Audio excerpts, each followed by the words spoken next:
friends. Happy Monday.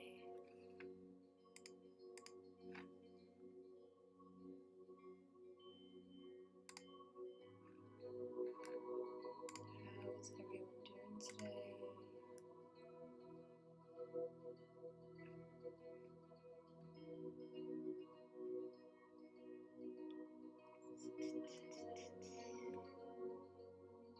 How are you feeling? How's your weekend?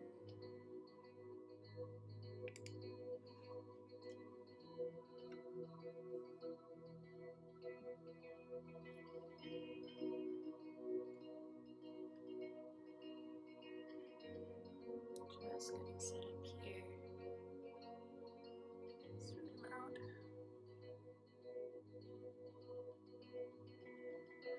It's so crazy, even though I've got like 2/3 of it off.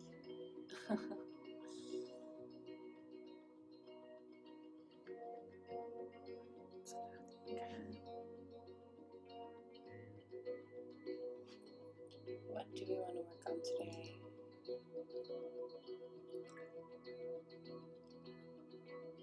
How to keep it easy.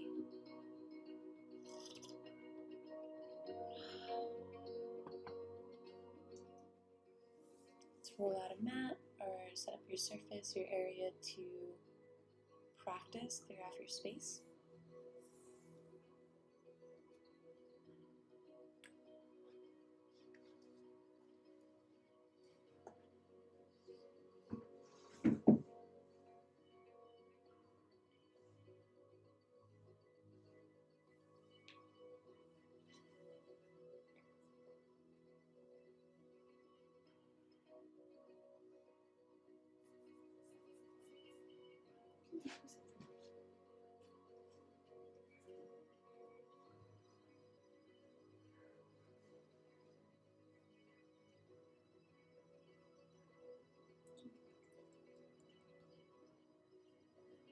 So, what do we do here? We practice connecting breath and body and mind through the practice of yoga and meditation techniques.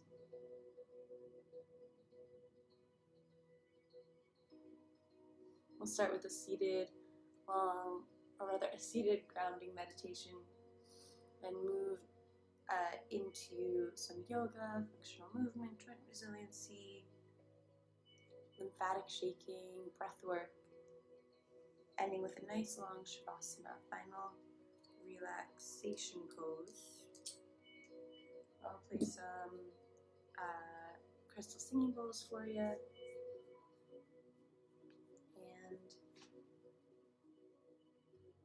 that will be our class today. If there's anything that you in particular would like to work on, or anything specifically in your body that is calling out to you, just drop it in the comments at any point in class. I'll answer once we're moving again. I don't usually answer while we're actually moving. Good morning, Mom Furious. Happy Monday. So just drop whatever you're working on in class, and or would like to work on in class, and I'll make sure to incorporate it into our practice today. So we're starting. So everything that I lead you through is an invitation. Don't get hung up on how it looks, and instead focus on how it feels in your body. You're so cuddly today. The idea is that you leave the mat and the practice feeling better than you did sitting down. Go at your own pace. It's not a dance routine. You don't feel rushed. Alright, so we're going to get started here, just in a nice, comfortable seated position.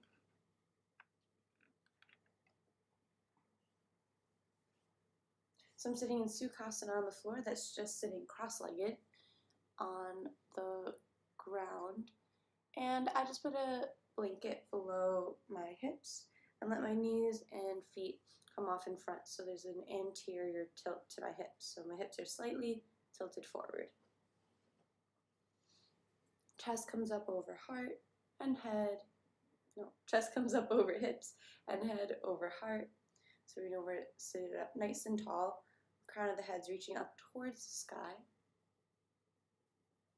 Hands come to rest on the lap, either palms down to ground down or palms up to give and receive energy if you feel you've got a little extra to give today. Eyes closed if that's comfortable, if not, a soft gaze just to beyond the legs on the ground in front of you is fine. Not looking at anything in particular, just allowing the eyes to gently rest. And we'll start with 3 cleansing breaths. In through the nose, shoulders rise up towards the ears, and an audible sigh out through the mouth, shoulders drop away. Got 3 of those.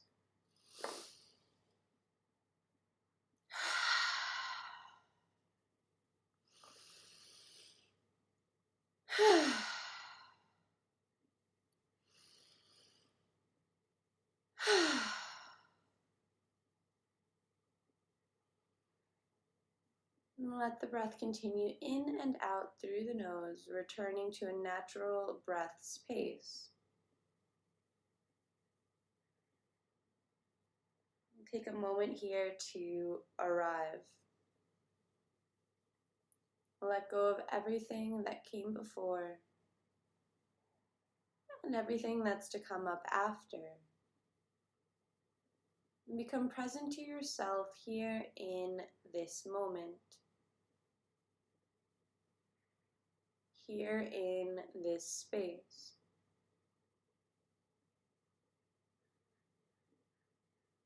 Begin to allow sounds into your awareness.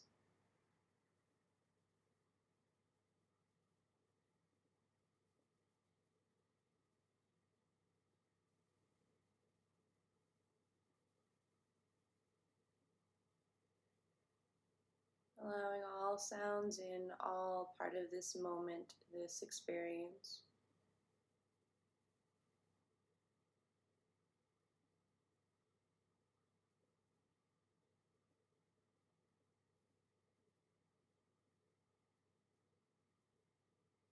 Notice the temperature of the air on your skin.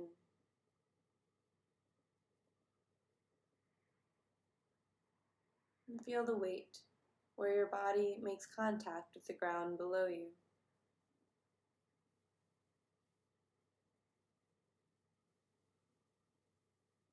And the weight of your hands on your knees.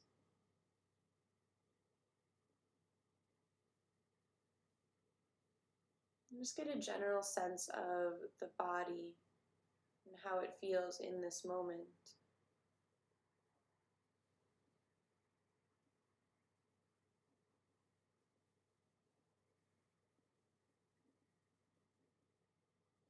And we'll begin to scan the body from head down towards toes, checking in for any places of tightness or sensitivity, any restlessness or fidgeting.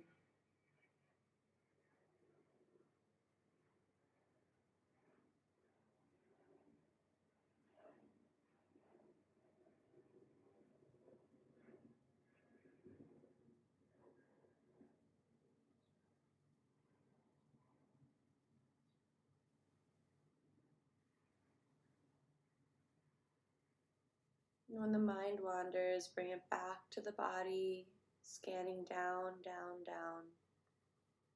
Taking note to work into the spaces that call out for your attention throughout your practice here today.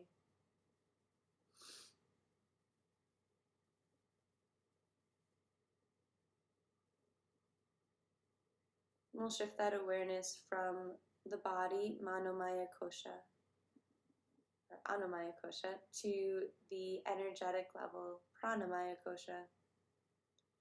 Noticing where you're at on a scale of 1 to 10 energetically. 1 being exhausted, fatigued, ready to crawl into bed. 10 being so full of energy it's hard to sit still.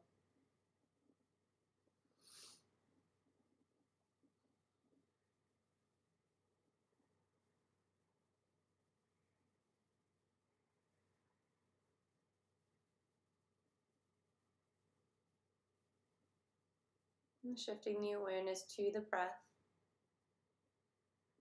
No need to change it, just observe inhalations, exhalations, whatever space in between.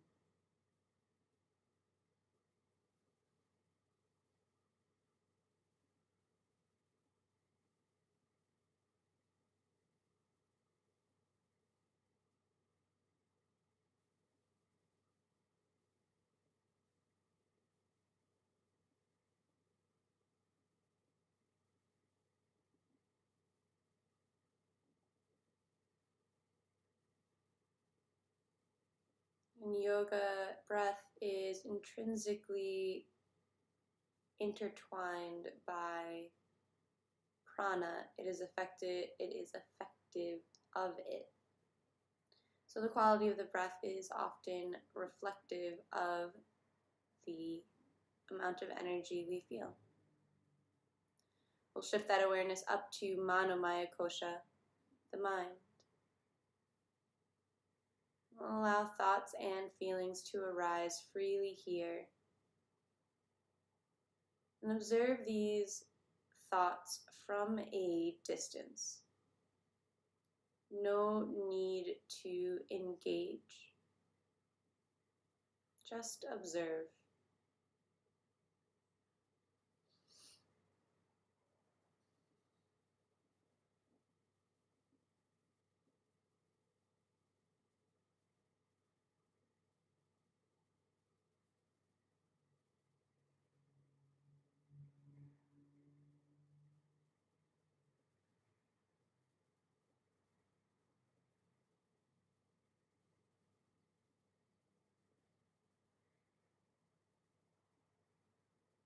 And notice the quality of the thoughts today.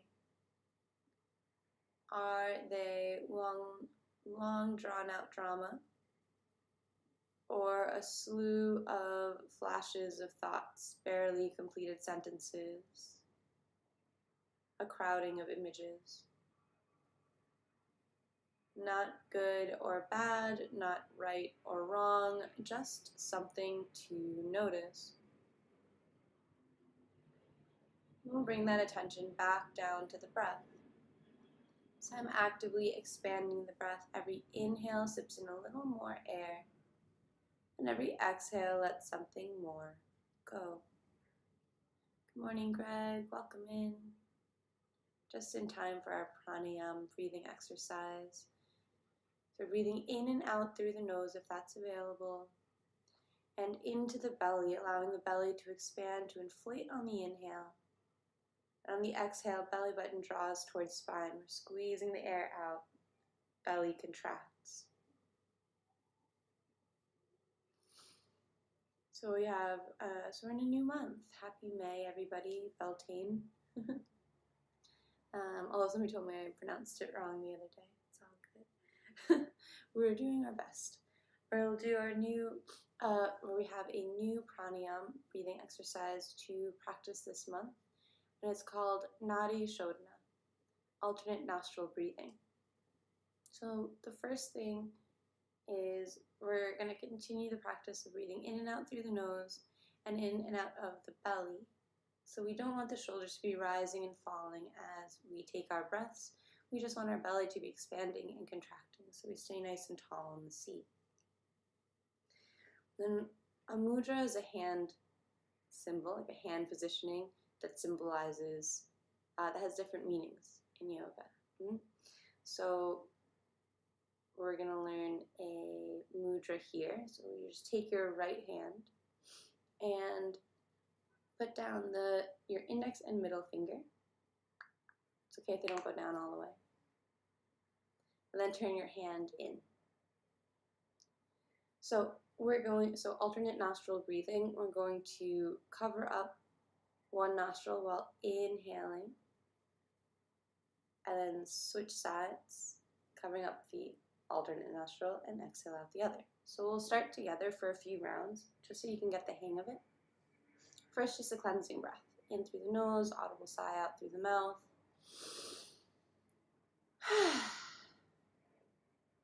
Then, thumb covers right nostril, inhale left.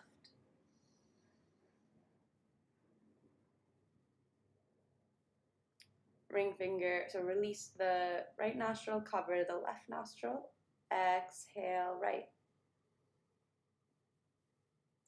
Same side, inhale, right. Switch sides, exhale, left. Same side, inhale, left. Switch sides, exhale, right. Same side, inhale, right. Switch sides, exhale, left. Same side, inhale, left. Switch sides, exhale, right. Same side, inhale, right. Switch sides, exhale, left. We'll continue like this, following your own breath pace, remembering we're working towards lengthening and slowing the breath down, deepening the breath as at its whole.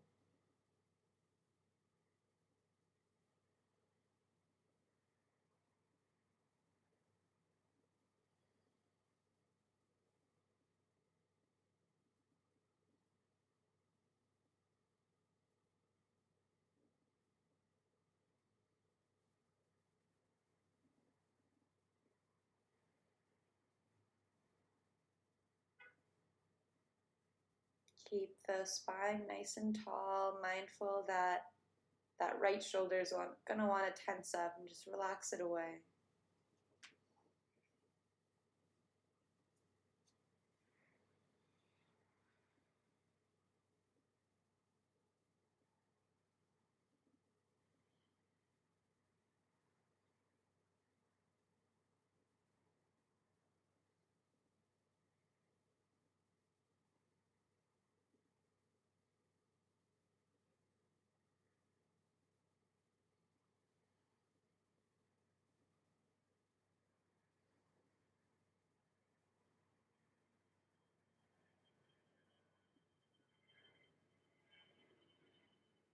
Keep the breath slow, avoiding the temptation to speed up.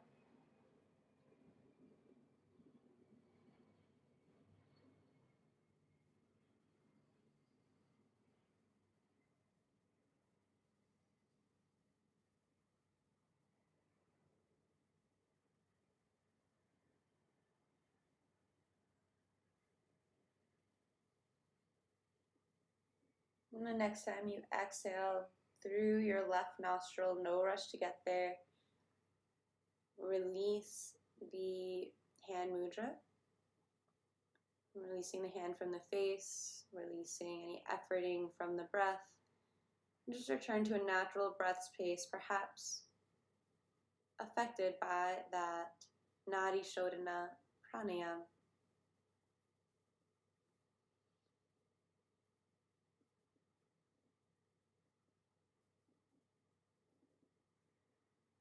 We'll bring our hands to meet at heart center, palms pressed together in Anjali Mudra. Consider here setting an intention, your reason for showing up to the mat today and practicing. And the invitation is just to set it in the positive and present tense.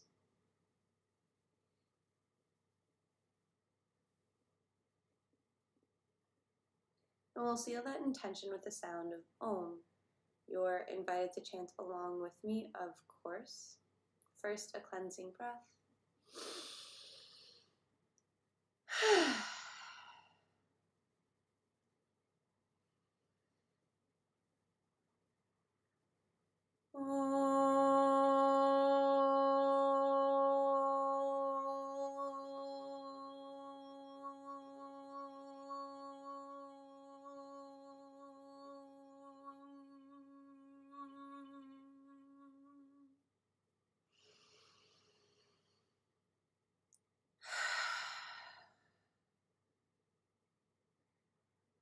Allow your hands to release down to your lap. Chin drops towards chest. And on an inhale, right ear rolls over towards right shoulder. Exhaling, chin to chest. Left ear rolls towards left shoulder. Good morning, Ethereal. Yeah, I was bored of the in-between sheepy type look, so it was time. Daydream did it for me. So we're just gently allowing the head to roll side to side here, beginning to open up the neck.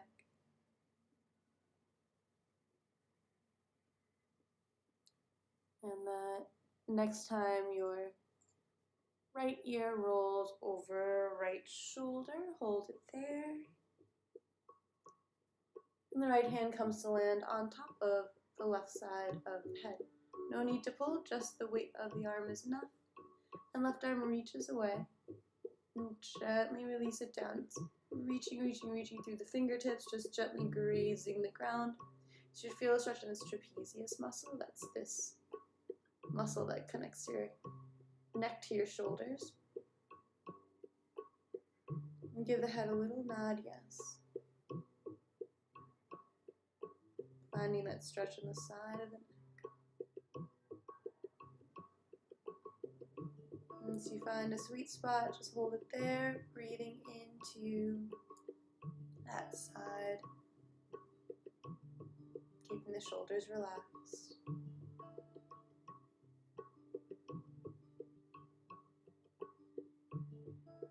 And release the hand down, release the chin down towards chest.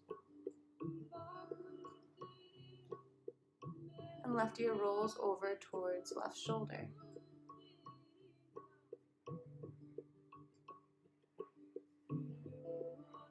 Holding it there, left hand comes to land on top of right side of the head, and right arm reaches away, gently lowering down. Fingertips just come to graze on the ground, so we're actively reaching away, creating this nice long line of energy. Shoulders stay relaxed. We give the head a little nod, yes, to find that sweetest spot of the stretch on the neck.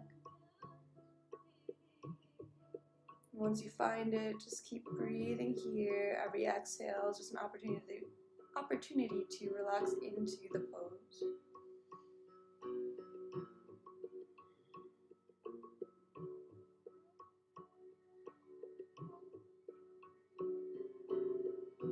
And release the hands, release the chin back down towards chest, bring it up to neutral, and begin to roll the shoulders forward, opening up that space in the upper back between the shoulder blades.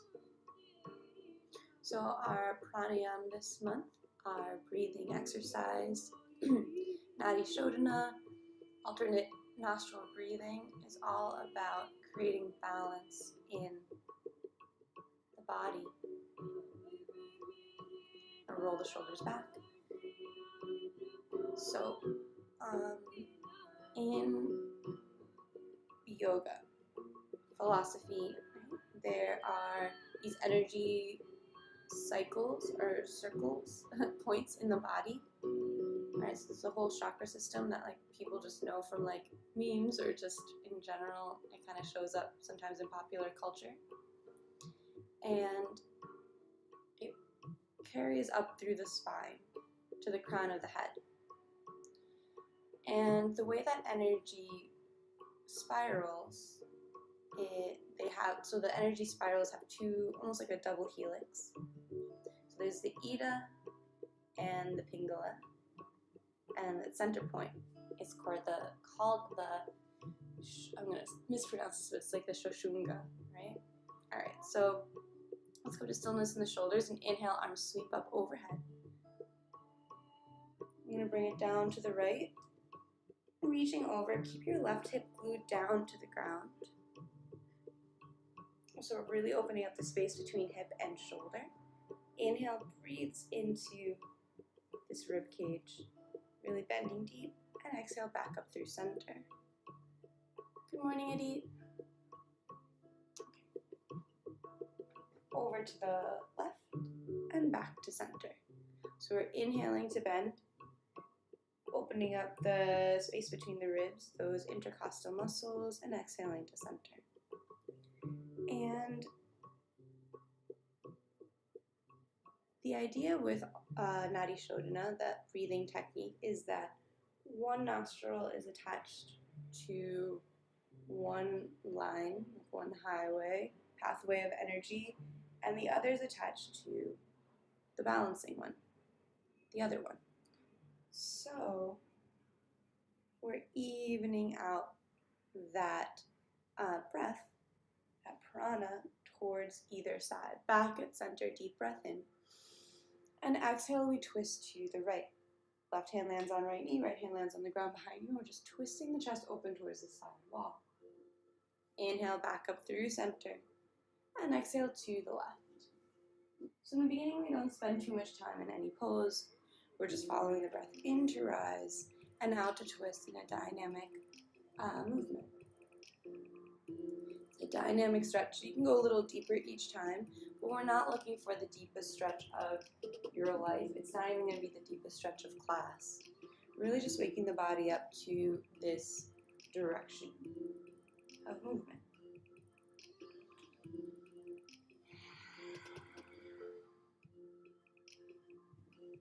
Back up through center and release the arms down. Okay, great.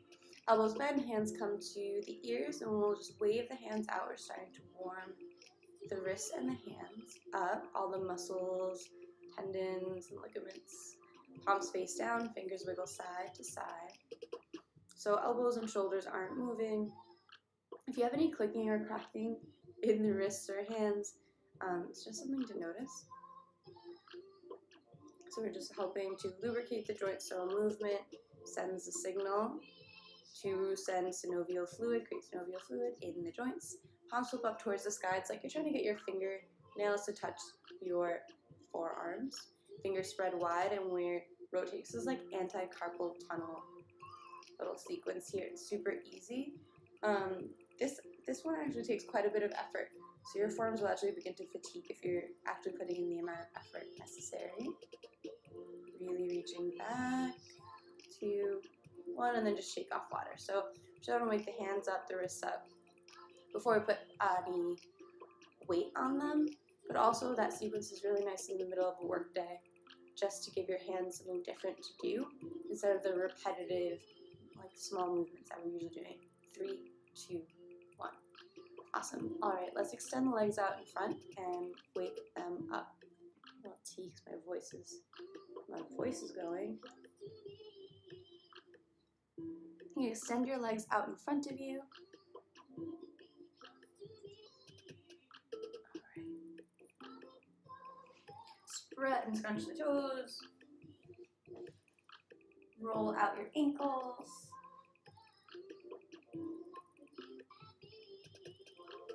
Change directions.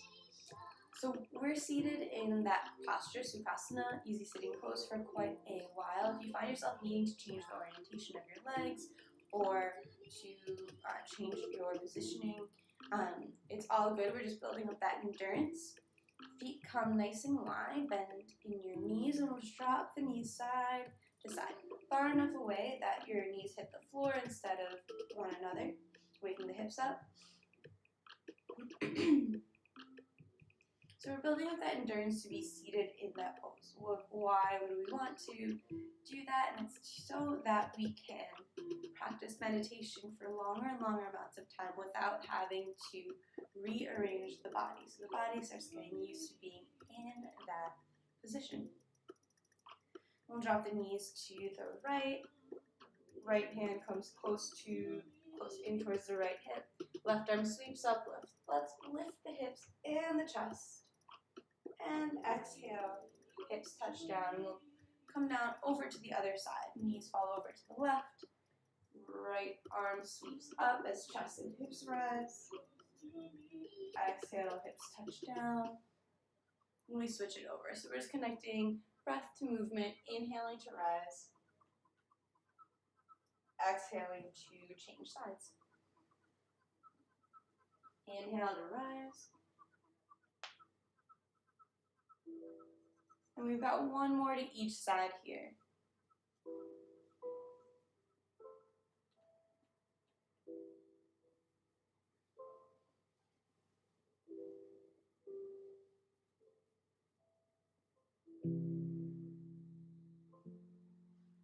And then both knees fall over to the right. Bring your hands to frame the right knee. And press back to our tabletop pose. So hands come below shoulders, knees below hips. On an inhale, belly drops, chest and hips rise for cow pose. And exhale, rounding the spine, chin tucks in towards chest, cat pose. Inhaling through cow, pressing my hands down and back, knees down and forward. Like you're going to scrunch your mat together to get a deeper arch in the spine. And exhaling, hands pressed down and forward, knees pressed down and back, deepening, like you're trying to spread your mat apart. Deepening the rounding of your cat pose. Pulling belly button in towards spine. Following your breath here, in and out through the nose if that's available to you. And let the speed of your body be informed by the length of your breath. So your eyes can even close here as you slow the breath down. Slow and smooth the movement out.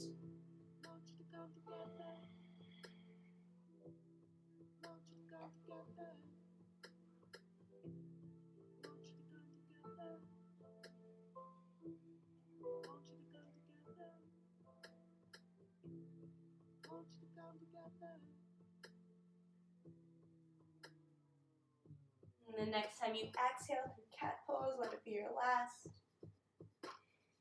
And release to neutral. We'll drop down onto the right forearm, elbow to wrist is on the ground. And the left knee begins to circle. So just like you're drawing circles with the knee, we're just working into the hip, waking it up. Change directions. Big or small, fast or slow, is up to you. Just kind of exploring the mobility of the hip today. We'll release that knee to the mat. Press back onto hands and knees for tabletop and release onto the left forearm. Right knee begins to draw circles. Going in whichever direction feels good to you, changing directions when it calls to you. One side might feel different than the other. It's not about being better or worse. All something to notice.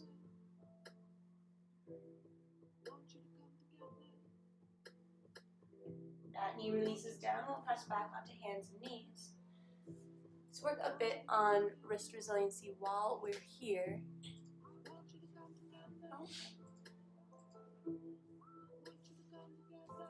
We'll turn our hands back, so fingernails, right, fingertips, facing the knees. Still, my shoulders are up over the wrists. From here, we'll gently lean back, just far enough that you can't go that if you went any further, your palms would lift. And then back forward. So I'm not using momentum here, it's very controlled and intentional as I shift forward and back, stretching out my forearms and my wrists. Fingers are spread wide, palms glued to the ground. Shoulders are relaxed, so there's an intensity to this for sure, so you just want to keep breathing. So the pose ends when the breath ends, so just keep the breath going.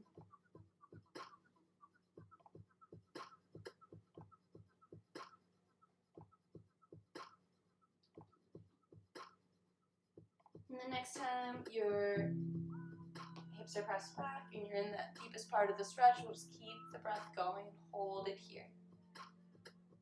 Hold the pose but not the breath. Breathing into that deep stretch.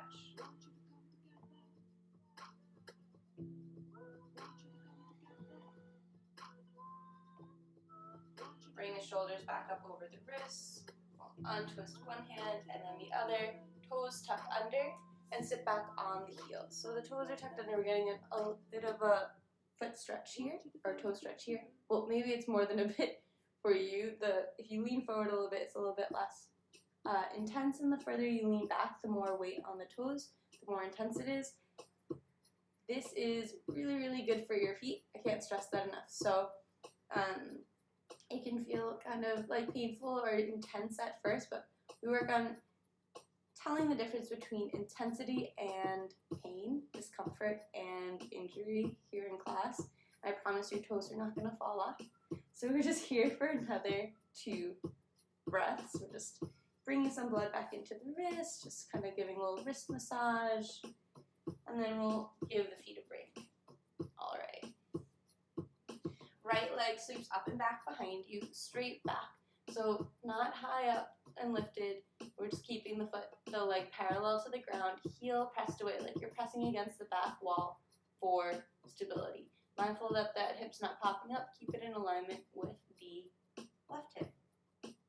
Left arm sweeps forward for extended tabletop pose. So we're reaching in opposite directions here, really pressing the ground away with the left hand. Breathing fully here. So we're working on breathing fully while keeping the core engaged. So if you feel yourself flopping all over and really unbalanced, zip in your core a bit. So your belly might be sagging a bit, almost like cow pose. Instead, you want to zip it in and keep it perfectly neutral in between cat and cow.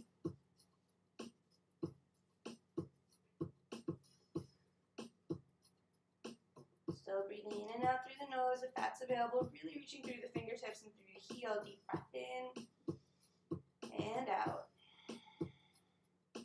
Option here to bend in the right knee, but coming up towards the sky. And then like a backstroke, the left arm sweeps back, perhaps to grab onto the foot. You can stay in this extended tabletop pose instead. If you got that grip, kick the foot into the hand so that the left shoulder is pulled back. So my foot's kicking up and back, letting my chest open towards the long side of the mat. I'm still breathing here, even in the contortion of the twist. One more breath here. And then releasing, not like a rubber band, just like pressing rewind. A non-violent release of the foot. Back through extended tabletop. Hand releases down, knee releases down. Next, let's bring the knees nice and wide, send the hips back towards the heels, and reach the arms and chest forward for a child's pose. And here we can just do a bilateral comparison. Just in your head, just notice the difference between right and left hip right now.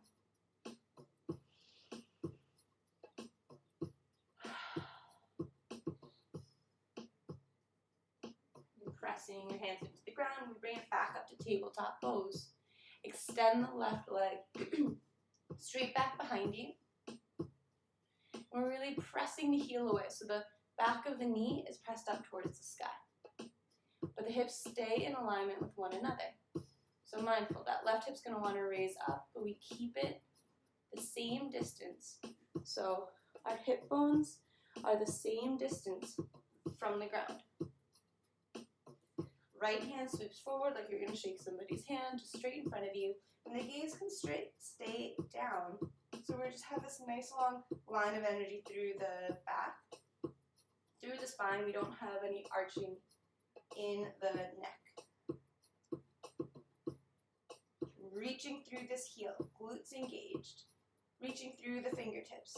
I'm pressing through the standing arm, pressing through this left arm, so I'm not sinking into the shoulder. Breathing fully while keeping an engagement in the core for that stability. Extended tabletop pose.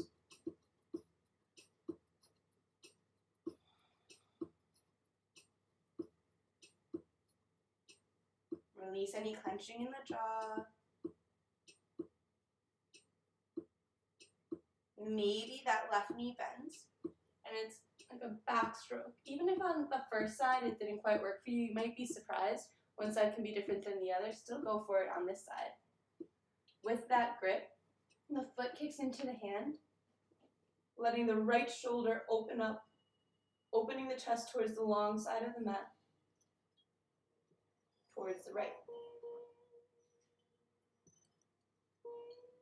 Breathing fully here, even in the contortion of the twist. Actively kicking and holding strong onto that hand is going to be the resistance that holds you in this posture. Just got one more breath here. And then like pressing rewind, gently release the foot. Back through extended tabletop. Hand releases down, foot releases down, or rather knee releases down. Big toes come to touch, knees splay apart. Let's send it back for child's pose. Sinking the head and chest down. You can get your forehead a little massage by rolling side to side.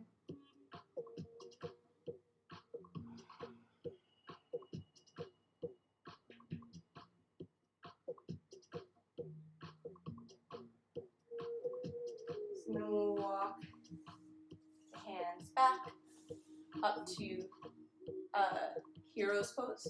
So basically seated back on the heels. I'm gonna come up to kneeling. Better. Almost. We just need to back up a little bit.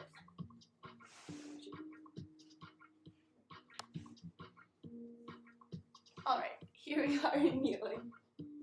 Yeah, that's better. Let's see. There we go. Toes tuck under. We'll send this left hand back towards the left heel. Maybe you're on a block or a stack of blocks. And the right arm begins to draw big circles like backstrokes. So this is Ardha Uttanasana, half camel pose. So I'm sending the hips forward. I'm just working to open up that whole right shoulder.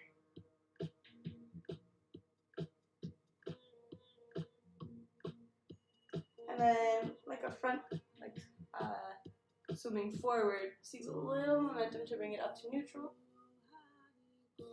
Then right hand comes down towards right heel, and the left arm begins to draw circles back.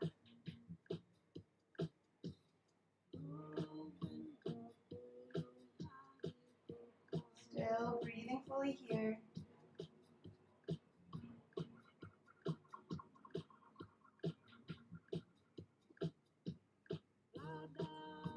Then like swimming forward, bring it forward, and back up through center.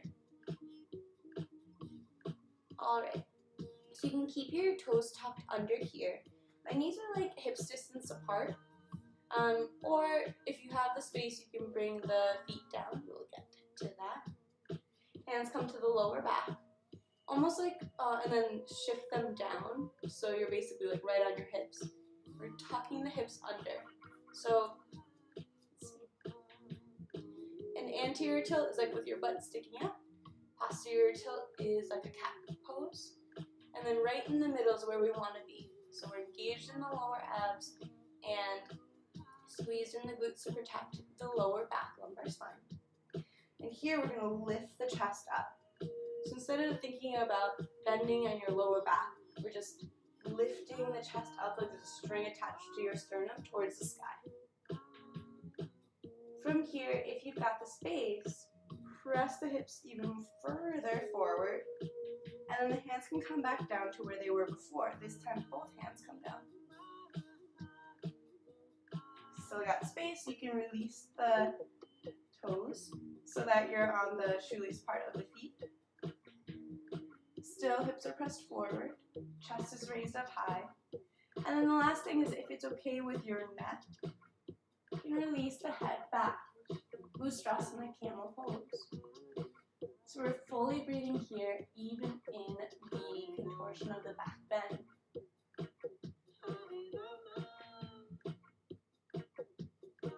Keep the breaths long and deep. Once you start to shorten and speed up the breaths, you'll begin to feel panic. So we keep them slow and deep.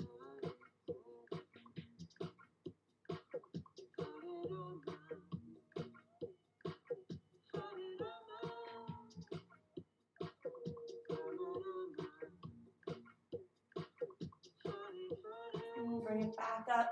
Chin tucks in towards chest. Hands can come to lower back for support. Back up to neutral. Just take a moment here in neutral. And even give your lower back a little bit of a massage here with the thumbs. Just gliding up and down the erector spinae. That's the muscles on the left and right side of the spine. Right?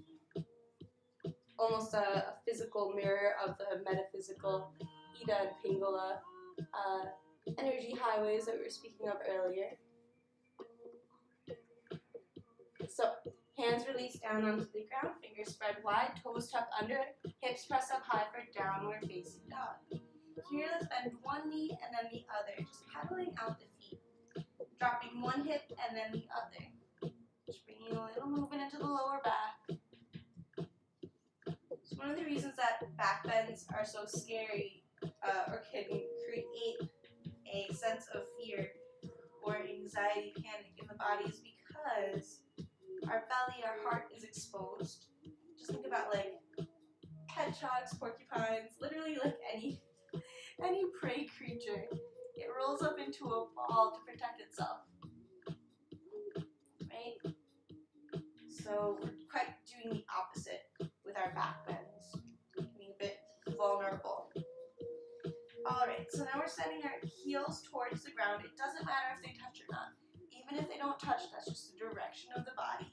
The hips now are working towards that anterior tilt. Backs of the knees pressing back towards the back wall. Fingers spread wide, head hangs heavy. No tension in the neck. You can even give it a little nod yes and a little shake no. We're breathing fully here. Hips are up and back like they're going to touch where the back wall meets the ceiling.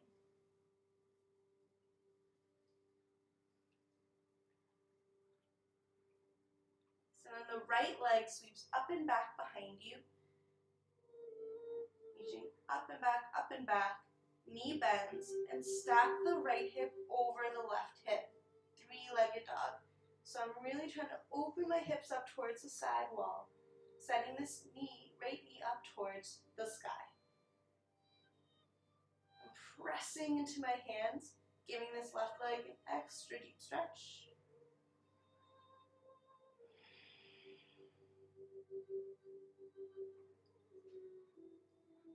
And then squaring the hips back, we'll bring the right knee through for tiger pose. So the knee comes in towards the nose, rounding the spine, lift up onto the left tiptoes, bring the shoulders up over the wrists, and right foot steps up between the hands. Sweep the arms up for a high lunge. And exhale, hands release down to the mat. Let's just step the right foot back to meet the hand, back to downward facing dog once more today.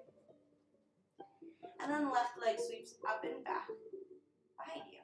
So I'm really reaching up and back with the toes, knee bends, and then stack the left hip over the right hip. I'm sending this left knee up towards the sky, reaching, pressing through the hands to give the right back leg even a deeper stretch. Three-legged dog.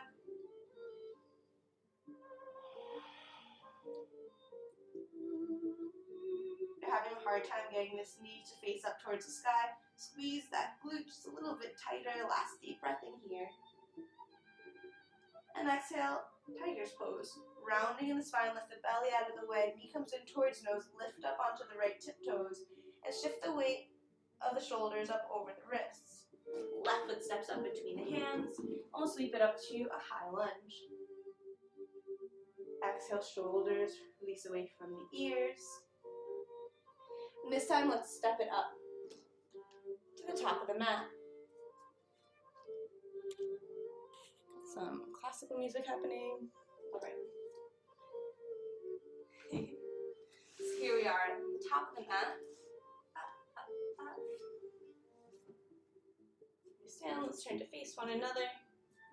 And the right knee. Hey Keshav, welcome in, happy Monday. Right knee pulls in towards the body. Fingers can interlace below this knee.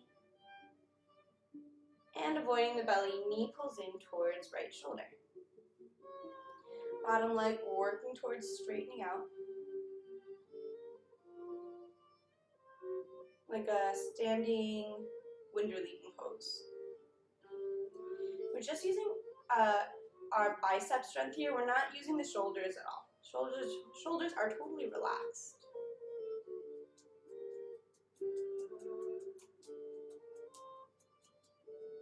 Just release this foot down to the mat. It's okay if you have to keep resetting.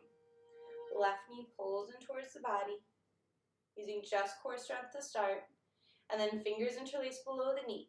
Change the interlace. So if your right index finger is on top, bring the left index finger on top. So non-dominant hand on top.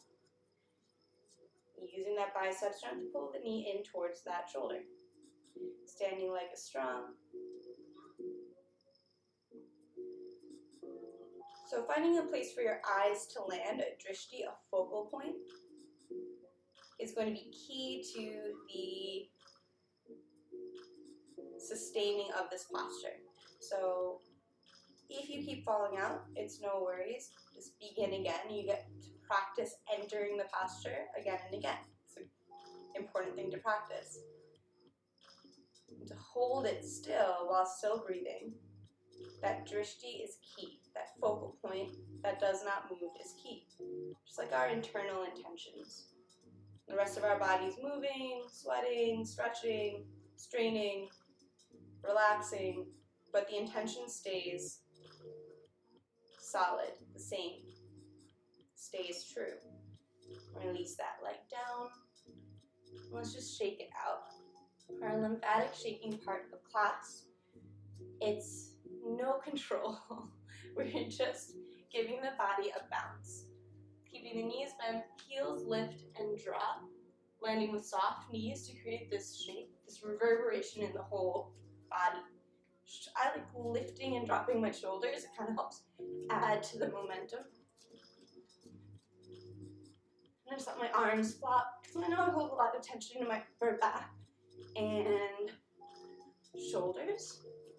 So I just make sure that they're included in this exercise, in this practice. Lymphatic shaking helps clear and drain the lymphatic system, which is a physical system in the body that moves toxins and waste out. It is reliant on movement for proper function. So, though we obviously do move in class, these rapid jumps and jolts are specifically helpful to the lymphatic system, and so make sure to include them in class every day, especially in classes like today, which are a little slower, just feeling more deep stretches, slow flow kind of deal. Still want to get our heart rate and body temperature up a bit, at least for the recommended 3 minutes. So we've been just inhaling and exhaling through the nose. Now you might exhale through the mouth, even audible sighs. Those are super encouraged and welcome always in class. The louder and more dramatic, the better in my opinion. They really are shown to help relieve anxiety and stress.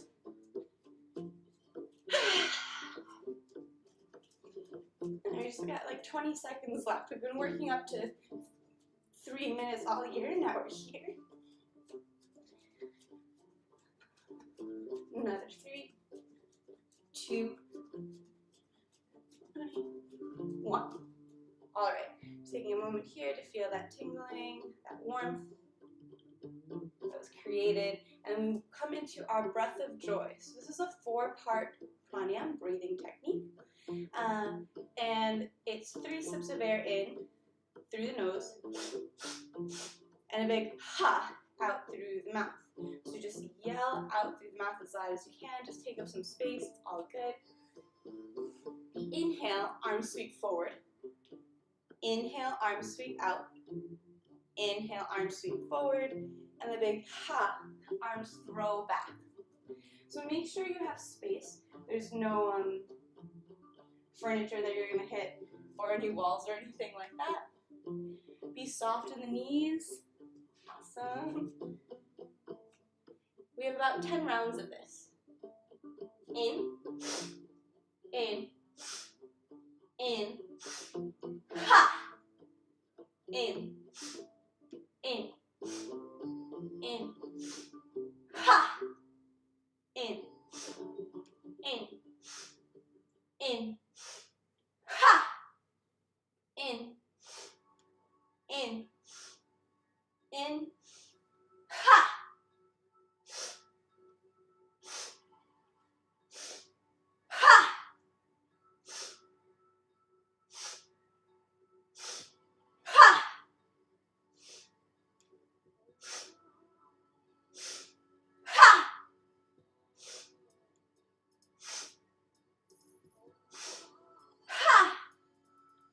To go. If you haven't joined in yet, now's your chance. Ha!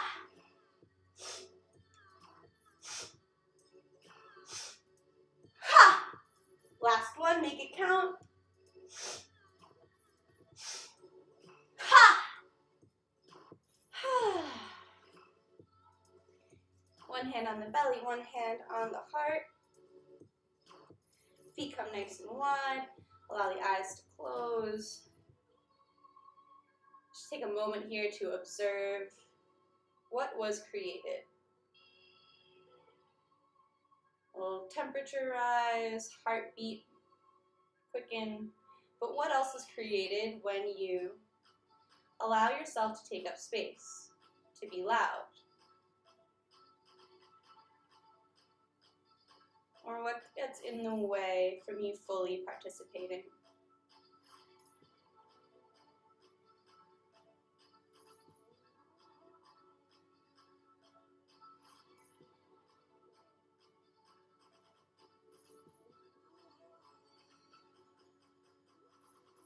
Not right or wrong, not good or bad, just something to notice. You can gently blink your eyes open here, perhaps taking a sip of water, or toweling off any sweat that might have built up.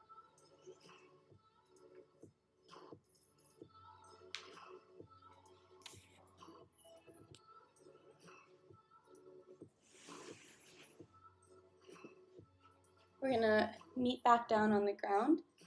So if you're already there, we'll meet you, and if not, you can come down with me.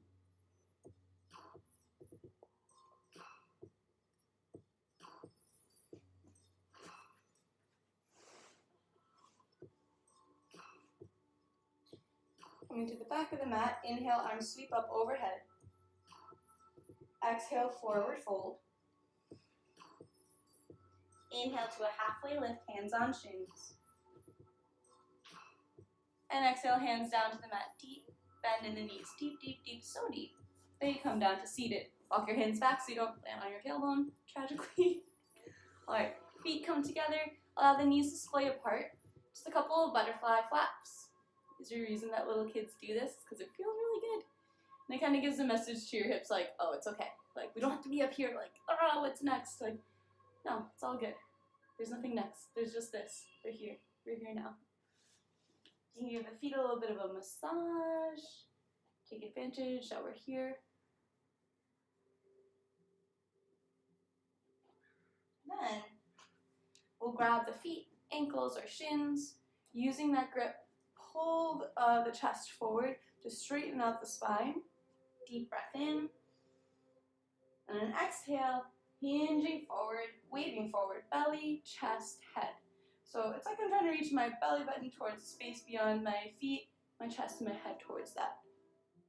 So I come down for Baddha Konasana, bound angle pose. Option here to grab onto the ankles and press the elbows into the knees. So I'm just giving the hips a stretch here, knees pressing down towards the ground. Do my knees reach the ground? No. Does that mean I'm not in the pose? No, I am in the pose. I'm just at the very edges of my flexibility here. Just like you're still in downward facing dog, whether your heels reach the ground or not, you're in this pose whether your knees reach the ground or not. In fact, it's not really anything to do with the knees and everything to do with the hips. So you want to be feeling that deep stretch in the hips. If your hips are not feeling it today, you can just leave your arms forward and just allow the spine to really be getting, the back to really be getting the stretch here.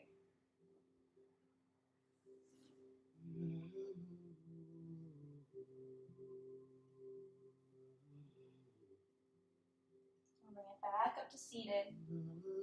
Drop both knees over to the right. And come into tabletop. Toes tuck under, hips press up high. Downward facing dog. I know if you're here before or here again, it might feel different than it did last time.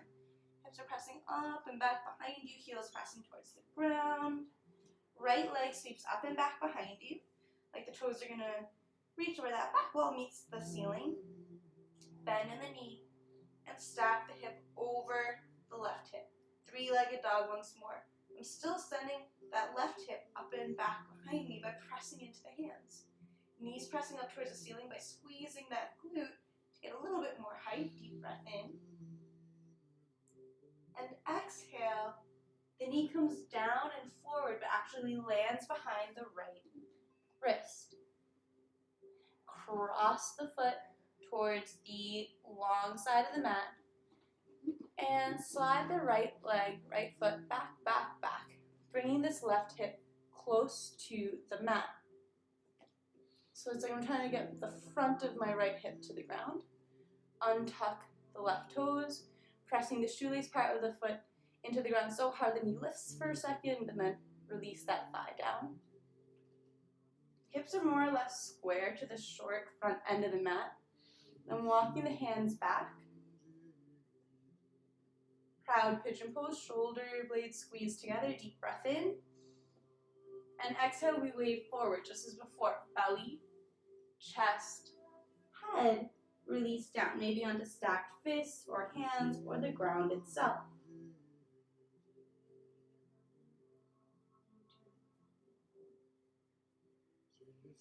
Just finding a place for the head to land where the arms don't feel like they're in a perpetual push-up. So no effort from the shoulders here.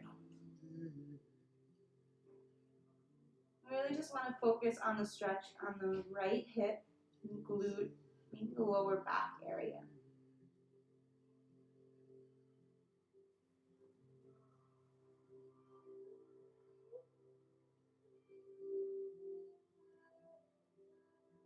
Every exhale is an opportunity to let something go.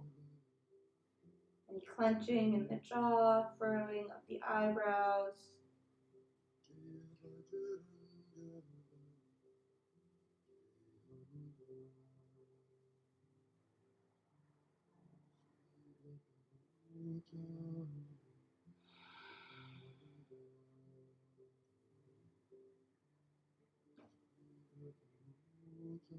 Imagine all of that does not serve you leaving the body with the breath.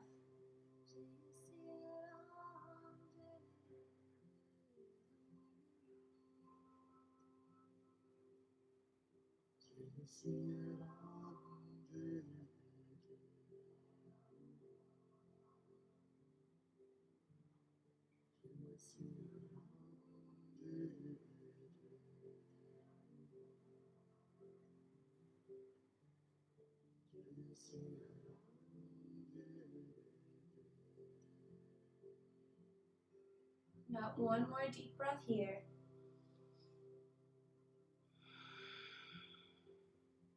And hands come underneath the shoulders, pressing yourself back upright. Sit down onto this right butt cheek, so we've been avoiding that. Now we're just gonna let yourself sit. Coming all the way down to seated. This left leg extended out, this right foot pressed into the inside of the left thigh. Hands walk up close behind you to get a nice tall spine, pressing this heel away. Deep breath in. And exhale, we hinge over this extended leg, Janu Shirshasana. Belly, chest, head reaching towards the foot. Hands release to where it feels good for you. You don't want them to land on top of the knee. Maybe they're holding on to the shin, ankle, or foot. But notice this right shoulder is going to want to pop up to let the left arm come forward more. And instead, I just want you to have both shoulders the same distance from the ground. So right shoulder drops down, same distance from the ground as the left shoulder, even if it means you don't reach as far. This pose actually has very little to do with how far your arms can reach, and much more to do with the flexibility of your back leg, so your hamstring, and your back. So that's where we want the focus to be. Don't let the superficial details, like how far your hands reach, to dictate your experience of this posture.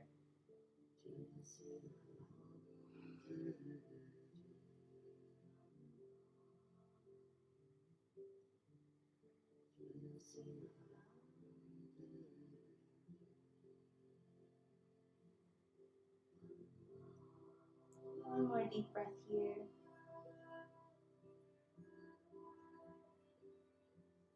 Roll it up to seated. We're going to bring the hands down to the right or back down behind you. Press it back through tabletop. Toes tuck under and hips press up high for downward facing dog. Take a moment here to find your bearings. So like downward facing dog is home base right now. So here's where we just check in to see the difference between left and right leg. How balanced or unbalanced the body feels. Left leg, left leg sweeps up and back behind you. Toes reaching towards where that back wall meets the ceiling. Bend in the left knee and stack left hip over right hip. I'm pressing back through the hands, lifting the hips up and back behind me, squeezing this left glute to get the knee even more vertical up towards the sky. Deep breath in here. And on the exhale, the knee sweeps forward and gently lands behind the left wrist. Cross the foot towards the long side of the mat.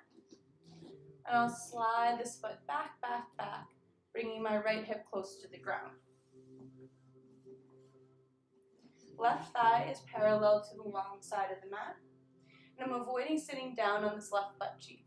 Instead, I want to keep the right front hip close to the ground. My hips are square or working towards being square to the front of the mat. Back toes untucked. Press the top of the foot, shoelace part of the foot into the ground so hard that the knee lifts and gently places back down. Hands walk back underneath the shoulders. Shoulder blades squeeze together for our proud pigeon pose. Deep breath in here. And exhale, we wave forward. Belly, chest, head landing in our folded pigeon pose. Eko Pada Konasana. Head comes to land on stacked fists, hands for the ground, maybe a block. Whatever, so that you don't feel like you're in a perpetual push-up. You want to be completely relaxed and effortless in the top half of the body, so we can focus all of the breath and attention and stretch into this left leg. Hip, glute, might feel a bit on your lower back.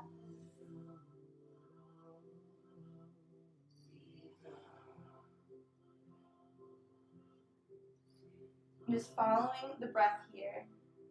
Inhale, you might locate a point of tension. And the exhale is just a release of that. Let that tension or let what does not serve you exit the body, exit your system with the exhalation.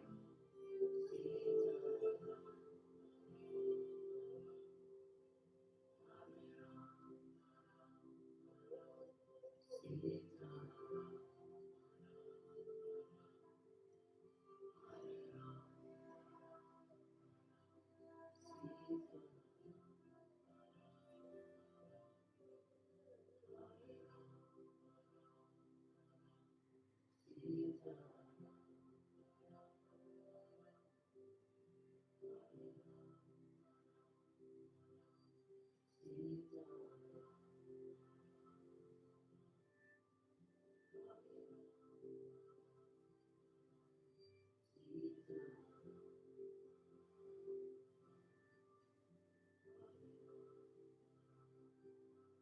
got one last deep breath here in this folded pigeon pose.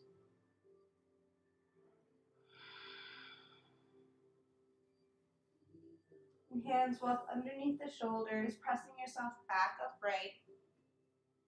Let your hips sink down to the left, coming all the way to seated.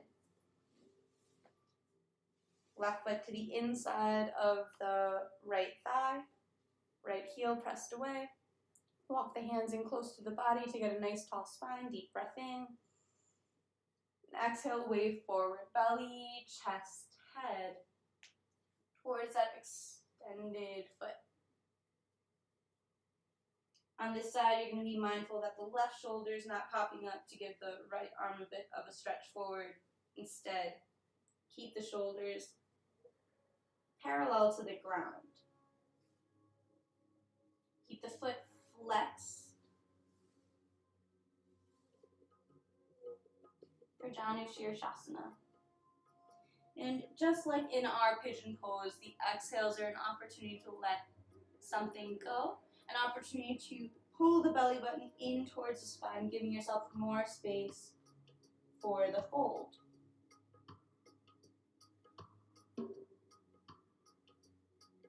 So we can often think that deep stretches like this are all about pulling, all about stretching, all about efforting, but a lot of it is about letting go and releasing some tension. Come here. Come here. It's okay.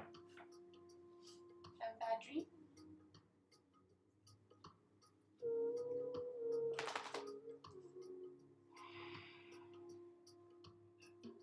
Just got another breath or so here.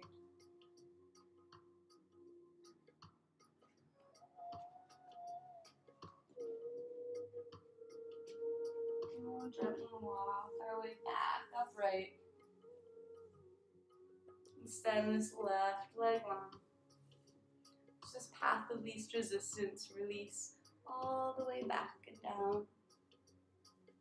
Giving the knees a bit of a hug in, a little roll side to side.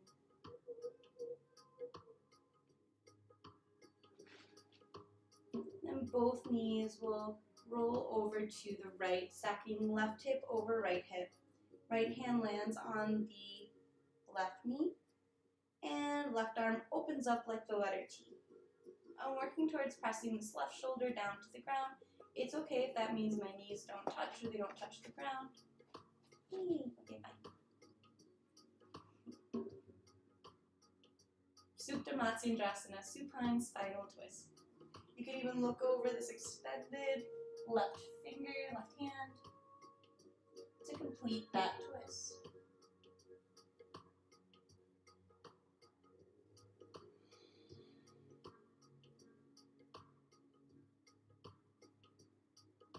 Bring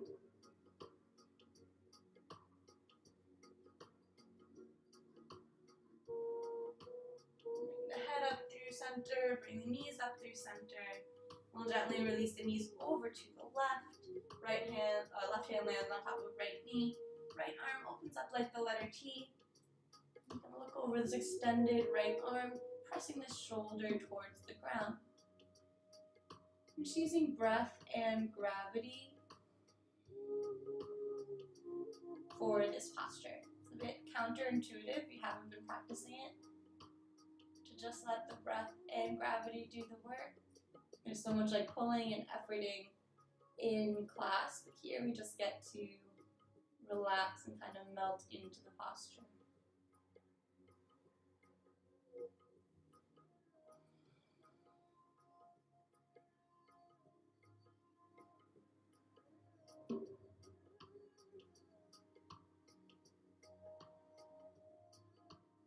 The head comes up through center, knees come up through center, And notice, is there any last wiggle or stretch or pose that your body's asking for as we set up for Shavasana, final relaxation pose? Any last movement that would round out your practice and have it feel satisfying rather, and allow you to sit in stillness with more ease in the next phase, the next exercise. All class we tell our body what to do, and now we just ask back, is there anything left that we can do back for it? Often we ask our body questions, and when it answers, it is not in words. So don't worry, no need for frustration. We're just building up that line of communication. Sometimes it just really takes a leap of faith and just kind of a little playing around, a little interpretation before we really learn what our body's asking of us. As you're ready, we'll come down for Shavasana, extending the body long. Legs come down the length of the mat, feet land at least a foot apart. Legs so relaxed that the feet naturally splay open to the sides. Shoulders tuck under, supporting the chest. And arms release down by the sides. Palms face open, a symbol of mudra of receptivity. Allow yourself to receive the full benefits of your effort here today. Head is neutral. If this positioning brings pain to your lower back, just bend in the knees, feet come out to the outer edges of the mat, knees knock together, lift, tuck the hips before releasing them back down for a little extra extension in that lumbar spine, that lower back. Broken bridge pose or Shavasana with the legs extended is just fine here. And of course, if you've been practicing seated in a chair, then you can practice this last meditation just like you did the first one, just seated in your chair. Shavasana is all about integration. Just like sleeping at the end of the night with rapid eye movement, REM sleep, rapid eye movement turns short-term experiences into long-term memory. So Shavasana takes our practice of yoga from an experience in the present moment into muscle memory, into entrenched and learned lessons. Eyes can close if that's comfortable for you. Not a soft gaze, just up towards the sky is fine. Not looking at anything in particular. Preferably, if the eyes do close. We'll begin with 3 cleansing breaths. In through the nose and an audible sigh out through the mouth.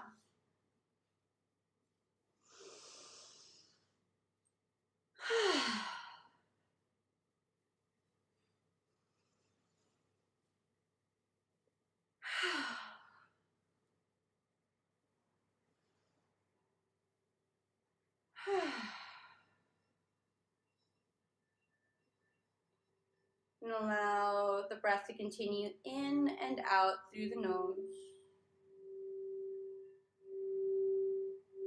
Inviting your exhalations to become longer and deeper than your inhalations.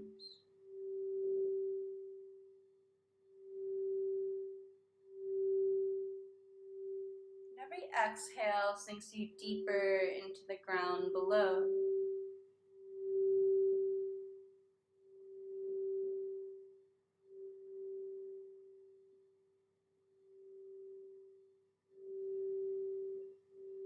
Invite space between top and bottom teeth. Jaw hangs heavy.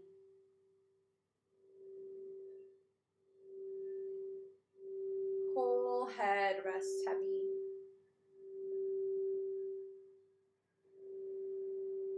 The shoulders and arms relax.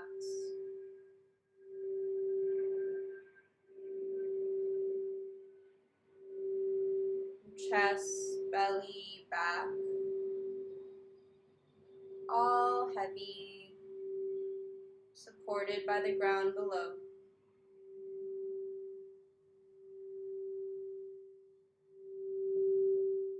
Hips and pelvis,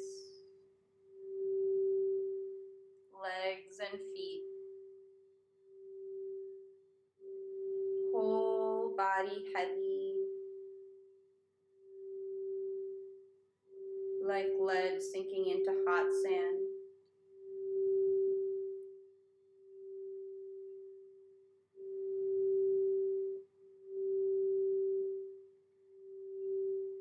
Feel yourself supported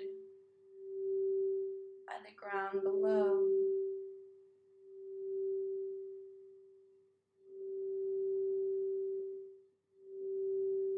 Notice your breath.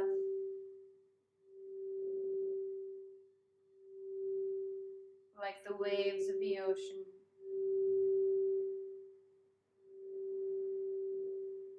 Like waves lapping up to shore.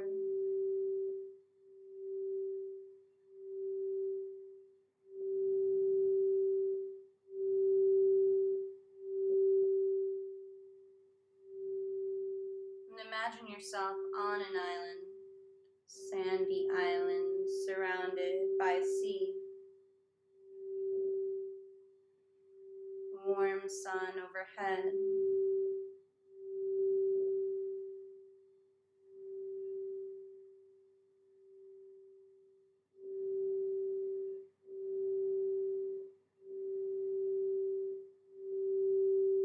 And catch a glint of something on the next wave rolling in. Walking over.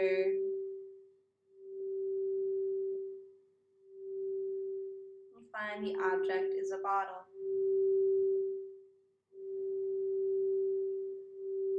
Pick that bottle up out of the sea.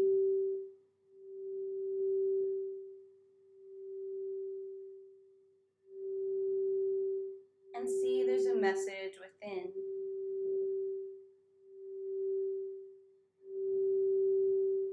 Uncork and retrieve this message, this parchment of paper.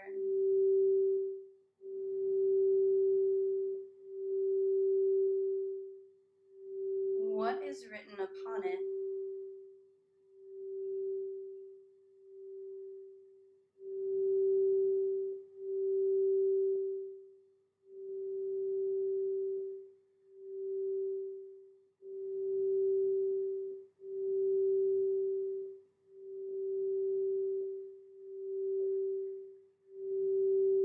Allow yourself to sit here on this beach.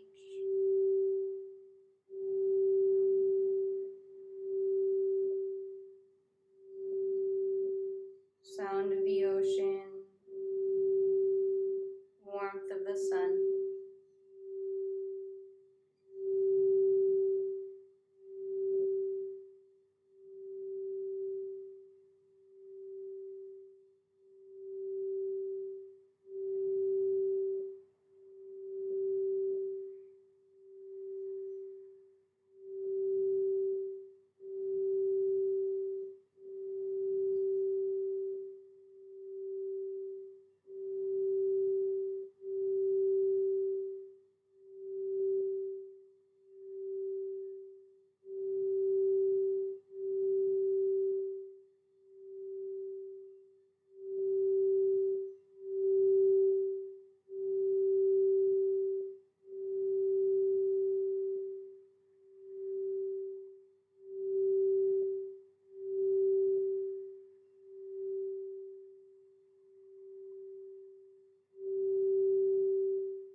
that inner dialogue quieted.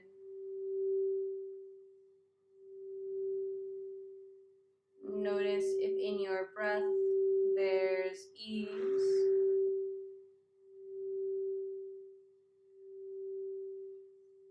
Notice if in your body the places of tension have found space.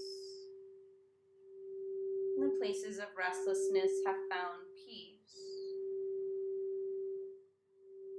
Allow for everything that did and did not happen in class today. And know that in yoga, practice makes practice.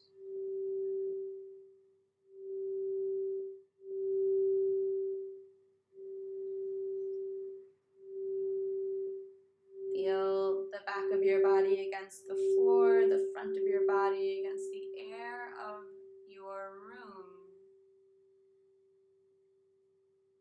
Invite your inhalations to deepen.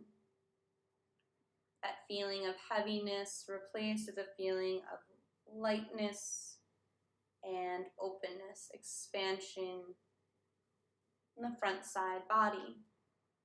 Fingers begin to wiggle and toes begin to curl. Every inhale bringing you towards the surface. Head can gently rock side to side. And arms sweep up overhead for a full body stretch. Allow your knees to bend and roll over to whichever side feels natural, landing in a fetal position, fully released and fully supported by the ground below.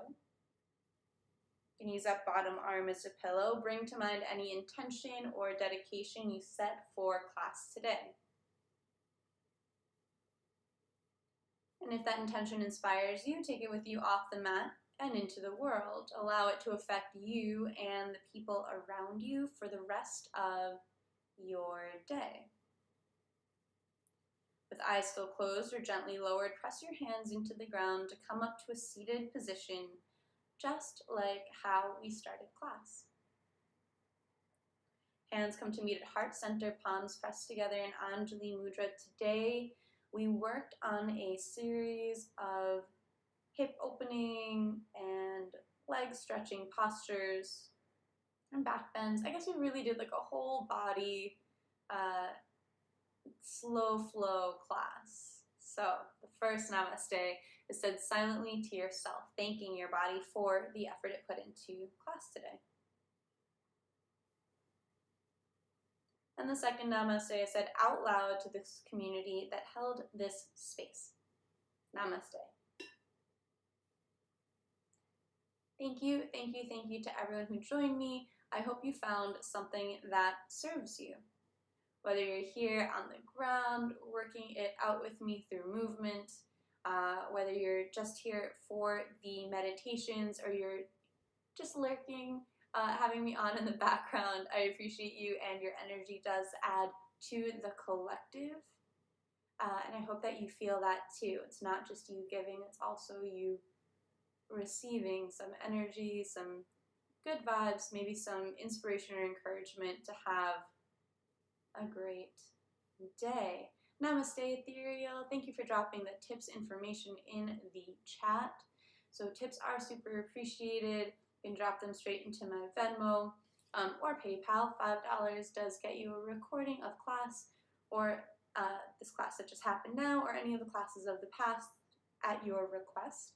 They have timestamps, so you can hop right into your favorite part of class, the grounding meditation, the lymphatic shaking, breath of joy, the sound bath at the end, the movement, of course. So if you ever just need a break throughout your day to yell a little bit and you need permission, I am more than happy to be your permission slip to taking up more space in your life. I hope you're all well, and I know it's Monday, and Mondays often get a really bad rap, or generally they do. But in the beginning, it's like nothing's even gone wrong yet. And everything could go right. So I think Mondays are actually really great days because they're full of possibility and void of a stack of failures. It's like a clean slate. It's like a new moon. Blank slate in the sky, blank slate in your life. Mondays are just like, we get to begin again. It's like falling out of a pose can feel so heartbreaking. Doesn't have to, but it could. But getting back into the pose, that's Monday. It's like, yeah, let's go. I don't know. That's just me. That's my little love letter to Mondays. As always, I'm available for you to answer questions, of course, here in chat, but also in the private messages. So feel free to direct message me, to send me a text message if you know me IRL, to send me a message on Instagram. That's where I'll most likely answer, because that's where I'm on the most, even though I have all my notifications off. So I will get back to you when I see it. Much love from me to you. But I'm happy to answer all your yoga, meditation, and otherwise questions to the best of my ability. Who do we want to? It's Monday. Let's raid Mum. Or the Great Kind. Mondays we learn spin the wheel. Do we want to do the Great Kind or do we want to raid Mum Furious? Let's see. Yeah.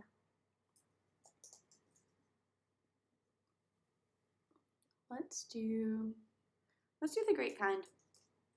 I'm feeling some just chill vibes. And she is always doing research about all the stuff that I always talk about, but she just like super Western science based, which I really, really love to nerd out about, but I don't talk about as much because I'm not like a licensed professional, but she's like actually a researcher. So she'll be like, this is why breathing is good for you. And I'm like, breathing makes you feel good. This is why, that's why you should do it. And she's like, no, here's like the science between why it builds up the density of calcium in your bones. And I'm like, that's crazy. Like if I said that, I feel like that would sound crazy, but because she says it and like has like all the science behind it up on the screen, it's not crazy. That makes sense. I should give myself more credit. I think I'm a credible source for many things. Anyway, let's go raid the Great Kind. Greg, much love from me to you and Ethereal. Let's go say hi to the Great Kind and learn some new stuff about science and things. All right, I'll see you guys on Wednesday.